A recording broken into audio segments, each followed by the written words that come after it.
topsoil. So if I was really if I had money to just go and buy things when I was thinking about it and things like that, I would probably have some more biodynamic accumulators in here. But again, I'm patient. I've got some more around here and they'll get transplanted into this area when it's time. In the meantime, ooh, look, here's some first chamomile flowers coming out. Nice.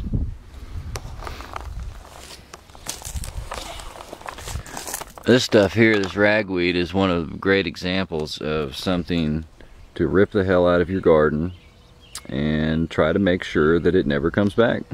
At least that is until you get a total coverage where it can be competed with the other plants, because this stuff sends off these roots and then sends up more and sends up more and sends up more. It is nasty crap. Some more red Catawba, however that's pronounced, grapes. Black nightshade. Back behind some of this cane is some little tiny pea plants back there, a few beans.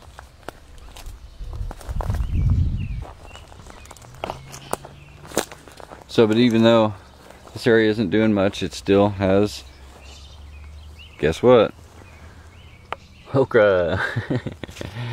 And lots of it. It's growing all over in there. So we'll let it do its thing and chop and drop that this year, and maybe next year we'll be one step closer to actually growing a tomato or something over here, that because it's just not much likes these beds. Here we have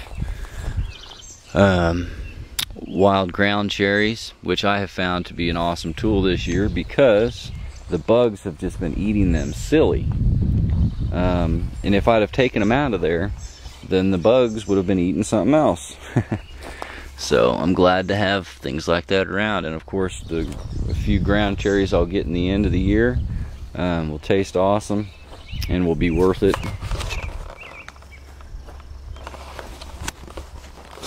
This is a whole giant big black clump here. Some just starting to turn. You can tell that these are black nightshade because where the fruit comes off, there's mini fruit. And I can't remember how exactly it is on the deadly nightshade, but I think there's just like one per pod or something along those lines. Either way, if this was deadly nightshade, the chickens wouldn't eat it. They wouldn't eat it.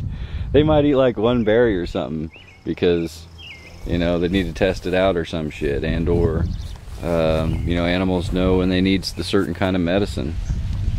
But these black ones, man, I've seen my chickens eat hundreds and hundreds of them in a day and with no ill effects whatsoever. So the people out there getting crazy are going crazy on black nightshade and using it for chicken forage. They're wrong. It's just that simple.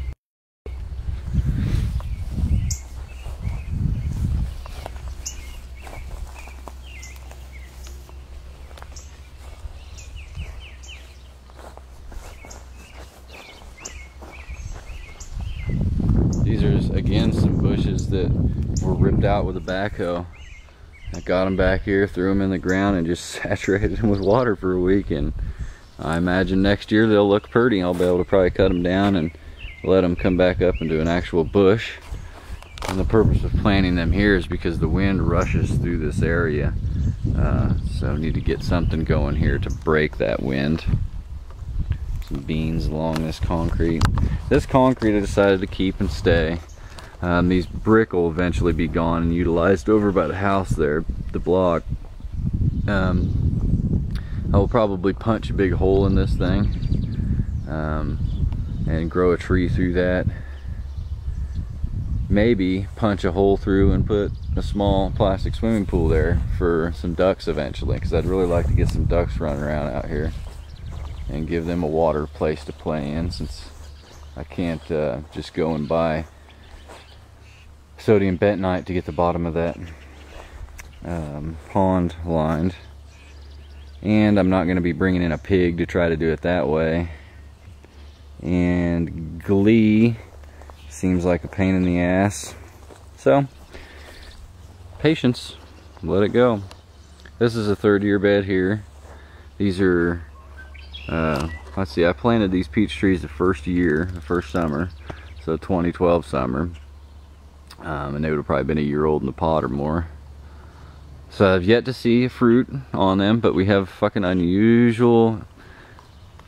I've yet to see a fruit on them, but we have very unusual springs around here. So late frosts are not uncommon, and oftentimes it knocks the flowers off your peaches and apricots and cherries and apples and all kinds of other things. So again, we've got lots of beans, potatoes coming up all by themselves all over the place, wild sunflowers. Here we have some Swiss chard. It's like in this area back in here. There's quite a bit of it towards the back there. There's also another 2 year or 1 year maybe. Yeah, it's a 2 year asparagus. There's the chard, more potatoes. You see full logs in my beds. Full logs. Throw them out here. I basically, when I'm cutting firewood, I'll find logs that have a nice shape to them or something like that, that'll look more, you know, have a more aesthetically pleasing aspect, and I'll save those logs to bring them over here and throw them into the garden.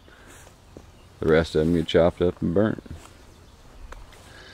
Let's see where we came from.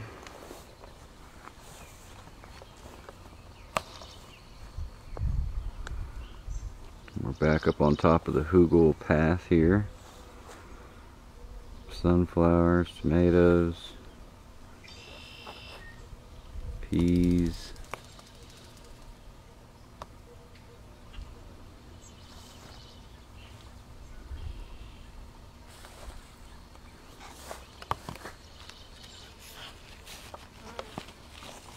Just starting to flower out.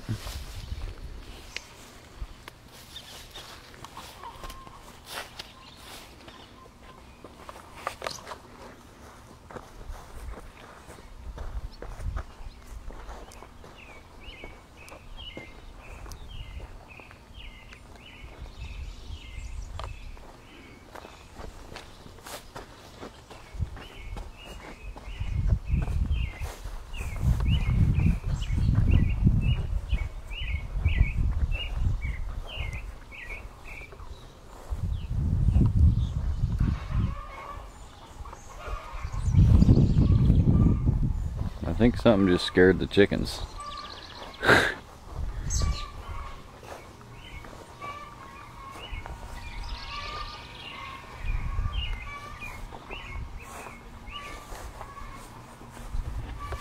And that's that for the gardens anyway.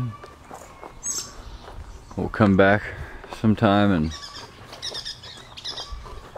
do a detailed early view of the 2/3 acre woods over here, which the girls and I have cut paths through, and just kind of have it prepped and ready for when we really start thinning out the cedars and the elms and bringing in food forest type stuff. That'll be a while yet. I want to get the main 3rd acre set up here, doing its thing.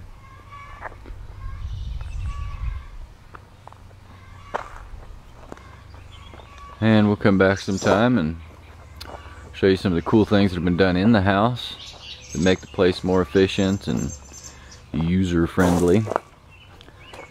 Come back and show you details on the chickens, the chicken barn, their paddock system, how that's all used in conjunction with the gardens themselves.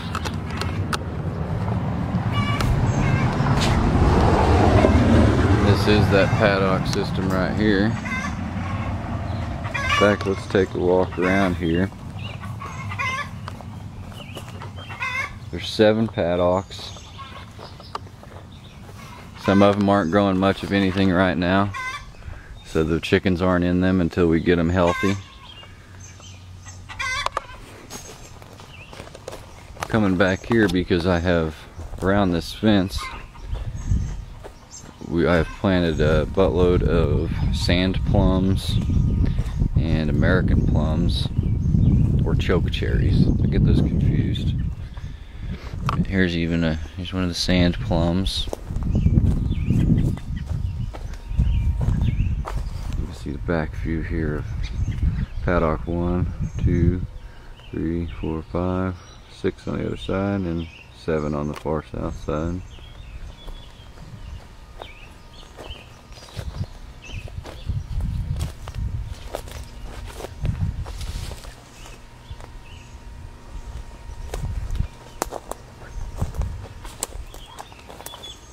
Another devil's claw.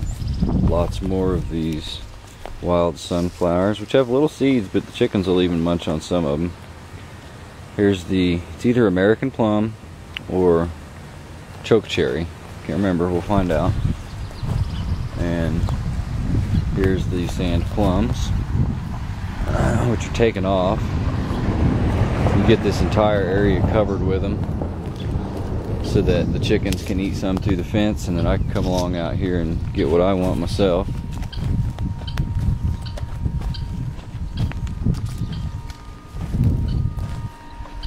This one I thought was dead, but is coming back, luckily. I think some of these had gotten sprayed, so I planted them twice. Here would be the far south paddock. And again, there's not a ton growing yet. You know, it's tough trying to, I don't want to keep the chickens in any kind of area that's just devoid of vegetation or anything for very long anyway. So that means I keep skipping them around and rotating them through the paddocks, even though they're not totally ready yet. And via the use of more perennials, that'll change in time.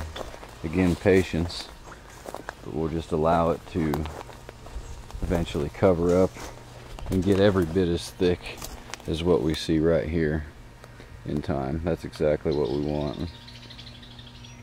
It'll look pleasing to the neighbors with all of the flowers.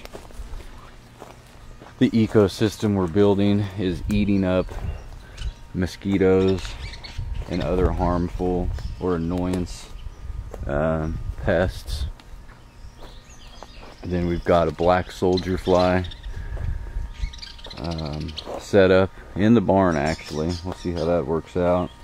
I'm just letting the soldier flies come in on their own. We'll see how that works. Other people would go and buy, of course, you know, a load of them, and it's probably not that expensive, but it's not an option for me. I have other priorities. So I just go ahead and set it up, and even if that means I'm attracting a few flies or whatever first, that's okay. Because eventually the black soldier flies will kick them on out. They just apparently don't hang out together well. And we're back to the front here. Full circle.